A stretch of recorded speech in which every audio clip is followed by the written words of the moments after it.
और फिर आखिरी बात, पहला कुरिन्थियों 15 अध्याय और उसका 58 वचन, पहला कुरिन्थियों 15 58 वचन, यहां लिखा है, हे मेरे प्रिय भाइयों, इसलिए दृढ़ और अटल रहो प्रभु के काम, उस मसीह जो चट्टान है उस पर अटल रहो, हमेशा प्रभु के काम में सर्वदा बढ़ते जाओ, प्रभु को हर समय सेवा करते जाओ, हमेशा प्रभु के लिए कुछ करने की कोशिश, जहां कहीं भी आप हो, कहिए प्रभु मैं आपके लिए कुछ करना चाहता हूं, यहां मेरे ऑफिस में, मेरे घर में, जब मैं मेरे अधर्मी रिश्तेदारों को मिलता हूं, हमेशा प्रभु के काम में सर्वदा। इसका यह मतलब नहीं प्रचार करना, नहीं, प्रभु के काम में सर्वदा बढ़ते जाना मतलब किसी की जरूरतमंद की सहायता करना, और वो एक दरवाजा खोलेगा कि आप किसी के साथ शायद अगले हफ्ते सुसमाचार प्रचार करो या 6 महीने बाद, और इसलिए हमेशा प्रचार प्रचार प्रचार नहीं, बिल्कुल नहीं। प्रभु के काम में सर्वदा बढ़ते जाओ। प्रभु का काम है, यीशु मसीह ने क्या किया उसके जीवन भर, मुझे ये शब्द बहुत पसंद है, प्रेरितों के काम उसके 10वें अध्याय में, माफ करना, प्रेरितों 10, मुझे बहुत पसंद वचन है ये। मसीह यीशु ने क्या किया जीवन भर, प्रेरितों 10:38, यीशु नासरी, पवित्र आत्मा ने उसको पवित्र आत्मा और सामर्थ से अभिषेक किया, उसने अन्य भाषा में नहीं बात किया। क्या आप जानते हो यीशु ने अन्य भाषा में बात नहीं किया, वो इतना सिद्ध संपर्क में था पिता के साथ, उसको जरूरत नहीं थी अन्य भाषा की, पर वो भलाई करता और सबको शैतान के सताए हुए थे उनको छुड़ाते फिरता, अच्छा करता, पवित्र आत्मा की भरपूरी और यीशु मसीह के सामर्थ में वो जाकर भलाई करते रहा।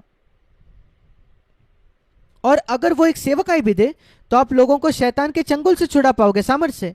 और मैं कहता हूं यही आपकी आवश्यकता है, प्रभु मुझे पवित्र आत्मा से भर दे ताकि मैं जाकर भलाई करूं, अच्छाई करूं। वो है प्रभु के काम में सर्वदा बढ़ते जाना। आप यीशु से बेहतर नहीं कर सकता, वो पवित्र आत्मा से भर गया और वो जाकर भलाई करने लगा। क्या ही अद्भुत काम है कि अगर ये आपके टूमस्टोन पर लिखा जाए, आप कब्र पर लिखा जाए, ये जाकर भलाई करते रहा, उसके हर दिन वो जाकर भलाई करते रहे, हर किसी जिसको वो मिलती थी। ये यीशु के साथ था जब वो पवित्र आत्मा से भर गया, वो हमेशा भलाई करने की कोशिश करता था किसी ना किसी को, और जहां लोग शैतान के सताए हुए थे पवित्र आत्मा के सामने से वो छुड़ाता था। और वो हमारे साथ भी होगा, जो सेवकाई प्रभु हमको बुलाता है उसमें। ये अद्भुत है, हमेशा प्रभु के काम में बढ़ते जाना। और इसलिए मैं ये सारे बातों को फिर एक बार दोहराता हूं फटाफट।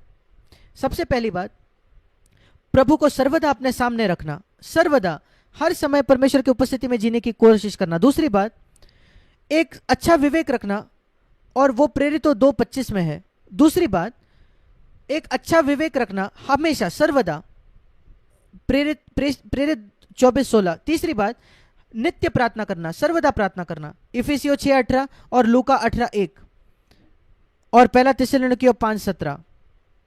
और चौथी बात, प्रभु में आनंदित रहो, फिलिपियों 4:4, पहला थिस्सलुनीकियों 5:16 और इफिसियों 5:20। अपने आप को हर दिन मरना, दूसरा कुरिन्थियों 4:10 और लूका 9:23।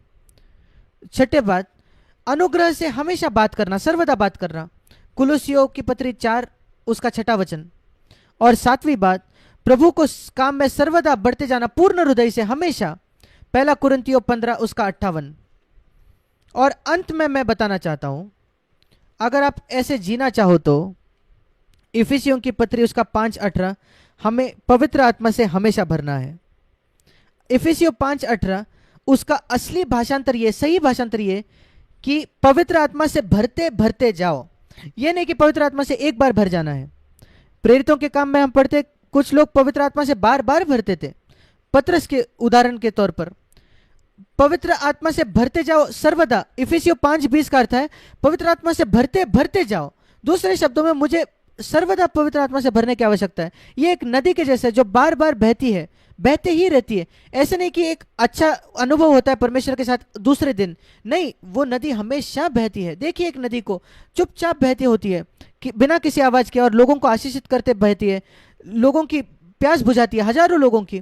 क्या ये अद्भुत नहीं है? यीशु मसीह ने कहा अगर आप प्यास करो उस जीवन का, यूहन्ना 7:37 से 29, अगर आप ऐसे जीवन की प्यास रखो, प्रभु मैं इस जीवन की प्यास रखता हूं, जहां मैं हमेशा प्रार्थना कर सकूं, अच्छा विवेक रख सकूं सर्वदा, तेरे सामने चीज को सर्वदा, अपने आप को मार सकूं सर्वदा, सर्वदा आनंद कर सकूं, अनुग्रह से बात कर सकूं सर्वदा, दिल से तेरी सेवा कर सकूं। मैं करता हूं कि प्रभु मैं प्यास करता हूं। यीशु कहता है अगर कोई प्यासा है तो मेरे पास आए और विश्वास करे।